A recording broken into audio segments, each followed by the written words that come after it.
That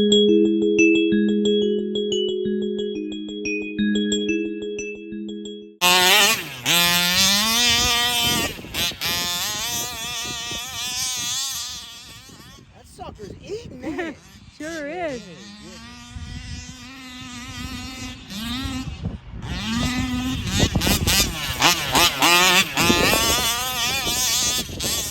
I love to see it slide across that hill. I do too.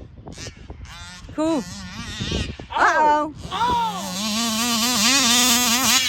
Oh, man. What's going on YouTube? Welcome back to Eastside RC. Today we're going to be doing a little tech video on the Baja, and I have had to do a good substantial bit of fitting, because anytime you're using 3 different kinds of billet together, there may be a little bit of fitting involved.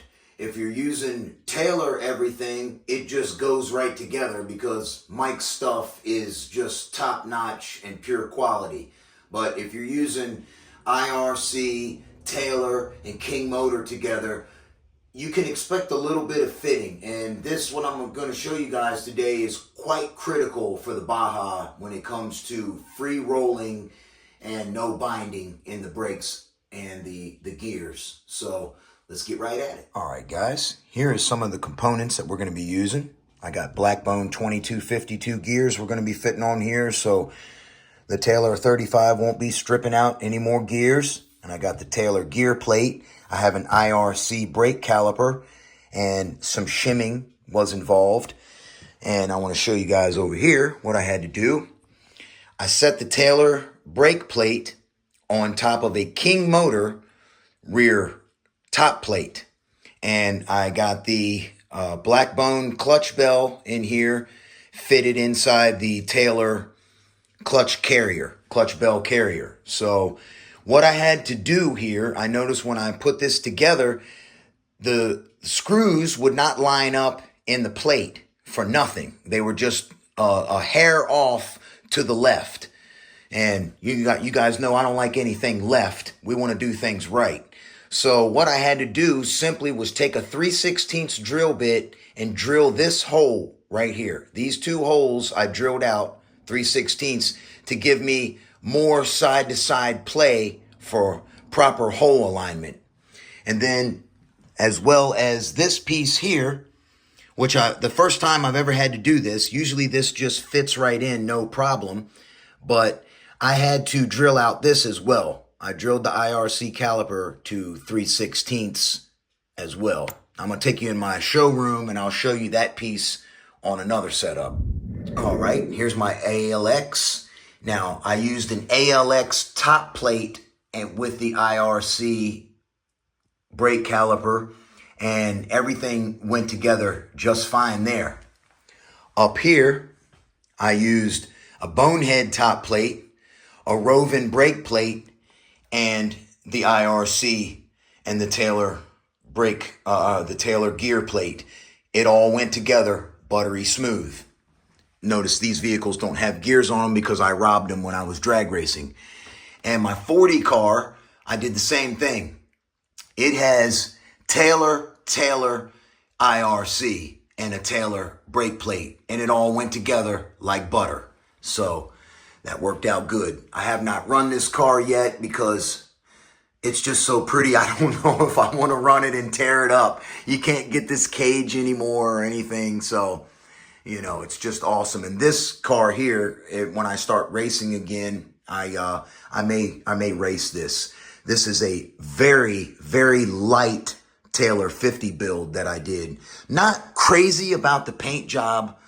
I wish I had just went crazy and filled all of the red and gunmetal camo in. I was trying to keep it more white, but let me know what you guys think. Does it look cool or does it look stupid? Back in the lab. If you notice, I filled this hole right here with an M6 by 10 millimeter screw from my Raminator screw kit, bolt kits, I'm sorry. A 6 millimeter bolt. These aren't screws, they're bolts. I don't know why I keep calling them screws. That's a screw. That's a bolt. All right, so I just plugged that hole to merely keep grime and dirt out of there. So now what we can do is just go ahead and fit in our IRC brake caliper. Right? And it's a good idea to dry run this whole setup before you go locking it down. Now this plate should just slide right on and there should be no binding whatsoever. It should just go right on up in here, right on up in there like swimwear. There we go. Beautiful. The plate is flush all the way around. There's nothing is kitty-wampus, and the plate is nice and straight. So now what we can do is go ahead and drop in these top screws right here.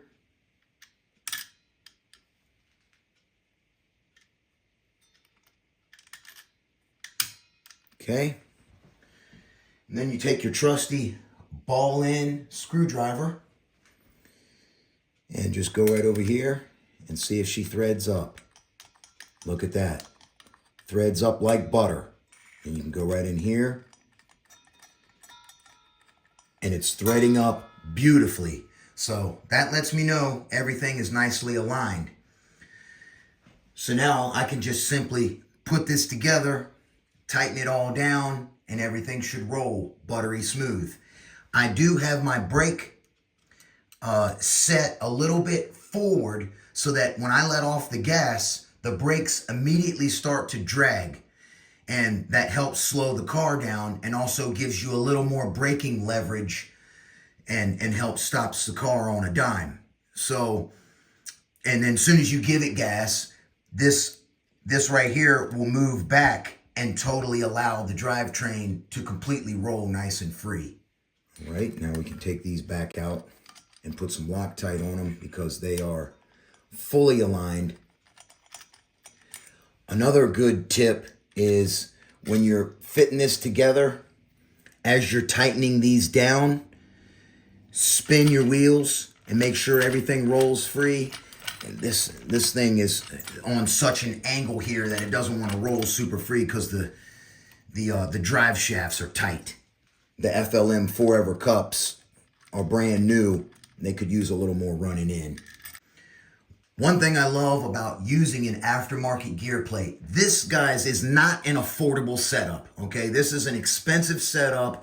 However, it will be your last setup because it doesn't break. It's just extremely tough. The Taylor, like I said, Mike Taylor's parts are impeccable. They are perfect, is what they are. It's simply billet perfection, as well as beautiful. So with these, you don't have to take the pipe off. With the stock plate, the screws are so much longer that you really have to loosen the brake plate completely and lift it up out of there and finagle it to get it past the pipe if you don't want to break your pipe seal like I did and take it apart, because I have my pipe sealed right here at the joint and it's also siliconed at the head. So, and I've got it sealed up super tight and right with no leaks. So she's ready. All right, now see, as I'm tightening here, spin. Make sure it's remaining buttery smooth as you're tightening it up. All right, we're looking good. All right, we're completely locked down. One other critical thing that I want to note is you want to get these screws here, make sure they're good and tight. And you can use a T-handle to make sure that they're fully seated and snug, as well as this piece right here, this screw right there.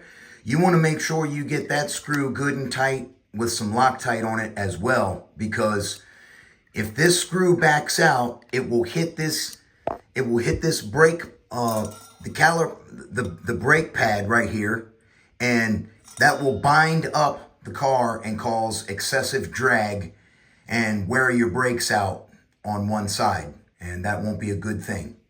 Drag is no bueno, SA. All right, now this part I don't believe is super critical, but I like to have everything perfectly aligned. So go ahead and fit your spacer on here and put your gear up here and see how it fits.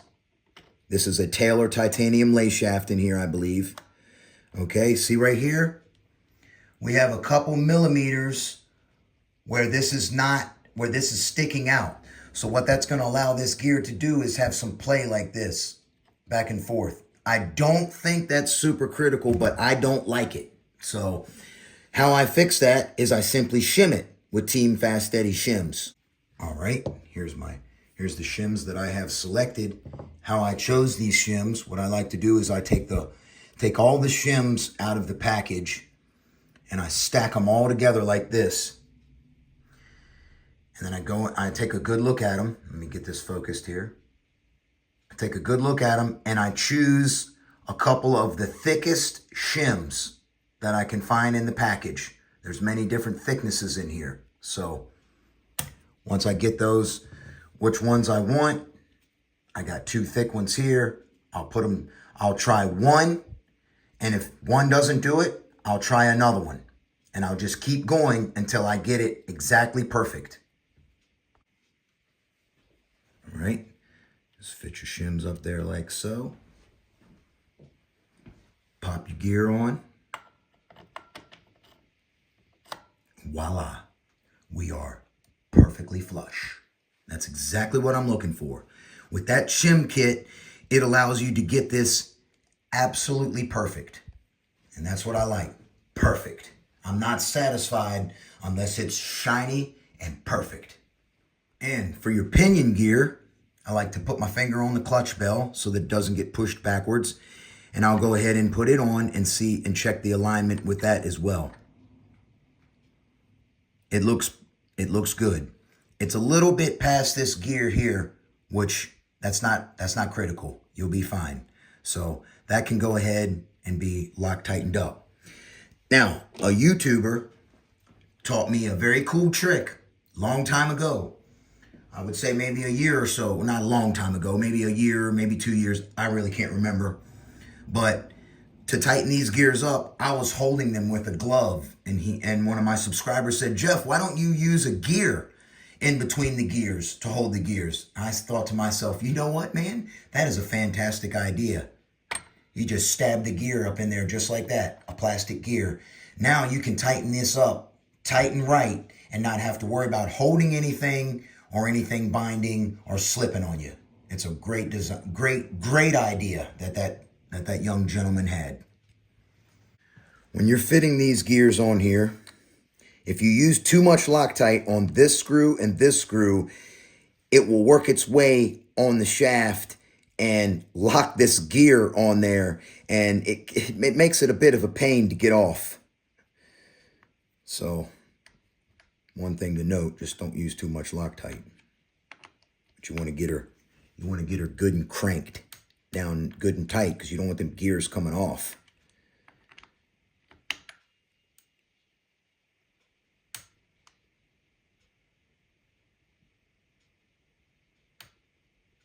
And that's as tight as I can get it without snapping the head right off of that bolt. All right, we're all locked down and tightened up. Let me pull the brake back here a little bit and let's check the buttery smoothness of it. Oh yeah. Nice and smooth.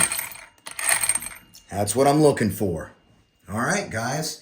You do not need to put a gear plate on this, a gear cover, because these gears, you can run them in the sand. These gears are so hard, you will not destroy these gears. I have been to a drag race on the road before, and I saw these gears come off and roll all the way down, hit the curb, and bounce nearly on top of the building. And the gears were unscathed after they rolled across the road, the tarmac, asphalt, pavement, whatever you guys may call it. All right, and they were fine. So Blackbone gears are awesome. They are hands down the best gears that money can buy. And like I said, this is not an affordable setup. This whole setup, I think, cost somewhere in the nature of $350 maybe, with the gears, the gear carrier, the plate, the brake plate, and the clutch carrier, and the IRC brake caliper. All right, gents, that's going to do it for this video. I hope you guys got something out of it. I love to share my work and what I do with my cars. I'm going to be doing a little work to my monster truck right now. As you can see, my heat tape is wanting to come off of there. So I'm going to use this nice shielding to go around it and zip tie it up accordingly so that that's heat protected and won't come off. All right then. So y'all have a blessed one. Remember, tune them right and wind them tight. Have a blessed one. I'll catch you on the next one. Eastside RC is out.